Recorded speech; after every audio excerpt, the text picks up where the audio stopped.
9ই জানুয়ারি 2024 মঙ্গলবার, সময় 3:45। ভারতীয় রাগ সঙ্গীতের অনন্ত ভাণ্ডার অনন্য সব রত্নে সাজিয়ে রেখে চিরতরে মুছে গেল মায়ামাখা সেই কণ্ঠস্বর। ওস্তাদ রশিদ খান প্রয়াত হলেন। কিশোর বয়সেই যার হরকত মুরকি শুনে তাজ্জব হয়ে গিয়েছিলেন তাবর তাবর অগ্রজরা।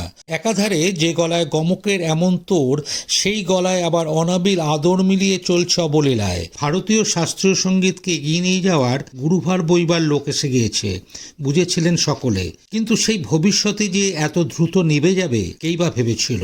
ওস্তাদ রশিদ খানের জন্ম 1968 সালের 1 জুলাই উত্তরপ্রদেশের বদায়ুর সাসওয়ানে। বাবার নাম বেহরাম খান, তিনি ছোটে ইউসুফ খান নামে পরিচিত ছিলেন। রামপুর সাসওয়ানে ঘরানার সূত্রপাত রশিদেরই পরিবারের। তার মায়ের দিকের সম্পর্কে দাদু ভারতীয় রাগ সঙ্গীতের অন্যতম দিকপাল ওস্তাদ ইনায়েত হোসেন খানের হাত ধরে প্রতিষ্ঠায়ী ঘরানার। রশিদের পূর্বসূরীরা হলেন ওস্তাদ হায়দার খান, ওস্তাদ মুস্তাফ হোসেন খান, ওস্তাদ নিসার হোসেন খান, এই সমস্ত বড় বড় তাবর তাবর সঙ্গীতজ্ঞ। এদের ঘরে জন্ম যার, তার কণ্ঠে স্বয়ং সরস্বতী বাস করবেন, সেটাই তো স্বাভাবিক। ভারতীয় শাস্ত্রীয় সঙ্গীত মহলে একটা কথা প্রচলিত ছিল, রশিদের কণ্ঠ ঈশ্বর প্রদত্ত। কেন? যে গলায় অমন ওজন, সেই গলাতে আবার অনাবিল মায়া। ঈশ্বর ছিলেন নিশ্চয়ই, ছিল একটা ছোটবেলাও, যার শুরু থেকে শেষ জুড়ে ছিল রেওয়াজ। নিসার হোসেন খানের কাছেই মূল তালিম নিয়েছিলেন, আর নিসার ছিলেন কঠোর নিয়মাবর্তিতার বিশ্বাসী। রাশিদ নিজেই বারবার বলেছেন এইসব রেওয়াজের কথা। ভোর 3:30 থেকে রেওয়াজে বসতাম, একটাই সুর সারাদিন রেওয়াজ করে গেছি। 1978 সালে যখন নিসার হোসেন খান কলকাতায় এসে সঙ্গীত রিসার্চ একাডেমির গুরু হয়ে যোগ দিলেন, তখন তার পিছু পিছু চলে আসেন বছর 10 রশিদ। সঙ্গীত রিসার্চ একাডেমিতে পরীক্ষা দিয়ে স্কলারশিপ পেয়ে দাদুর কাছেই তালিম নেওয়া শুরু রাশিদের। কঠোর ছিল সেই তালিম। রাশিদ বলেছিলেন, শিল্পী হতে গেলে প্রথমে ঠিক গুরুর কাছে তালিম নিতে হবে, তারপর শুরু হবে রেওয়াজ। প্রথমে নাজেহাল মনে হবে, আমারও মনে হতো এ আমাকে কোথায় ফাঁসিয়ে দিল। পারফর্মার রাশিদের পথ চলা কিন্তু শুরু বছর 11 বয়সেই। পণ্ডিত রবিশঙ্করের অনুষ্ঠানের আগে 1006 দর্শকের সামনে রশিদ গাইলেন রাগ পটদীপ।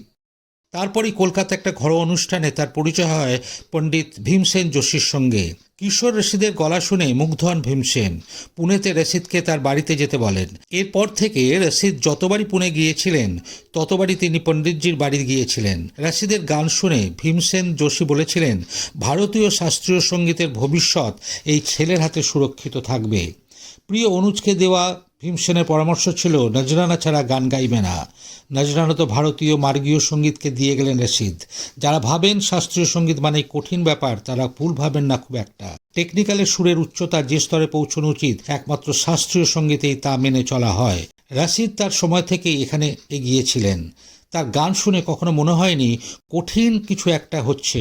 কঠিন বিষয়কে সহজ করে তুলে ধরার যে অপরিসীম মুন্সিয়ানা রশিদে দেখিয়েছিলেন, তা যথার্থ। টেকনিক্যালি নিখুঁত, কিন্তু রশিদের গানে টেকনিক ছাপিয়ে ভেসে উঠত এক আবেগের ঢেউ, যা সচরাচর চোখে পড়ে না। নিজের ঘরানার যে সাপাট তানের জন্য বিখ্যাত, তা তিনি করতেন অবলীলায়। নোট কোনোদিন এক চুল এদিক ওদিক হয়নি। নিসার খানের থেকে উত্তরাধিকারী সূত্রে প্রাপ্ত তারানা তার কণ্ঠে হয়ে উঠেছিল কাব্যের মতো। নিজেকে গানের দুনিয়ায় মেলে দিতে কার্পণ্য করেননি রশিদ। রবীন্দ্রসঙ্গীত থেকে বলিউডের আওগে জব তুমি সজনার মতো গান, বাংলা ছবির গান থেকে শুরু করে ফিউশন, মাইল ফলক তৈরি করেছেন নিজের যাত্রাপথ। খেয়াল তো বটেই, তার গলায় ঠুমরি শুনে উদ্বেল হতেন শ্রোতারা। সবেতেই ইতি পড়ল মঙ্গলবার। জীবনে পাওয়া বিভিন্ন সম্মানের মধ্যে উল্লেখযোগ্য সঙ্গীত নাটক একাডেমি 2006 সালে, পদ্মশ্রী 2006 সালে, বঙ্গভূষণ 2012, পদ্মভূষণ 2022। তাছাড়াও মহাসঙ্গীত সম্মান পুরস্কার পেয়েছিলেন 2012 সালে, মির্চি মিউজিক অ্যাওয়ার্ড 2013 সালে, গ্লোবাল ইন্ডিয়ান মিউজিক একাডেমি অ্যাওয়ার্ডও তিনি পেয়েছিলেন। ওস্তাদ রশিদ খানের বয়স হয়েছিল মাত্র 55 বছর। কয়েক বছর ধরে প্রস্টেট ক্যান্সারের সঙ্গে লড়াই চালাচ্ছিলেন, তবে চিকিৎসা ভালোই চলছিল। অস্থিমজ্জা প্রতিস্থাপনও করিয়েছিলেন, কিন্তু মাঝে মধ্যেই তার রক্তে প্লেটলেট কমে যেত। তখন হাসপাতালে ভর্তি হয়ে প্লেটলেট ট্রান্সফিউশন চলত। 21 নভেম্বর মাঝরাতে রাশিদের মারাত্মক ব্রেন স্ট্রোক হয়। ভর্তি করা হয় বেসরকারি হাসপাতালে। সেখানকার চিকিৎসকরা জানিয়েছিলেন, প্লেটলেটের ঘনত্ব কম থাকায় তার রক্ত জমাট বাঁধার প্রক্রিয়া ছিল বিঘ্নিত। ফলে হিমারেজিক স্ট্রোকের পর গোটা মস্তিষ্ক এক প্রকার ভেসে যায় আভ্যন্তরীণ রক্তক্ষরণে। তবে মাস দেড়েকে চিকিৎসায় সাড়া দিচ্ছিলেন শিল্পী, কিন্তু টানা এতদিন হাসপাতালে থাকার কারণে ভয়াবহ সংক্রমণের কবলে পড়েন তিনি, আর সেটাকে নিয়ন্ত্রণে আনা সম্ভব হয়নি। সব চেষ্টা ব্যর্থ করে মঙ্গলবার বিকেলে স্তব্ধ হয়ে যায় তার হৃদযন্ত্র। তিনি রেখে গেলেন স্ত্রী সোমা বসু ওরফে জয়িতা বসু খান, এক কন্যা ও দুই পুত্র। ভগবানের কাছে আপনার আত্মার চিরশান্তি কামনা করি।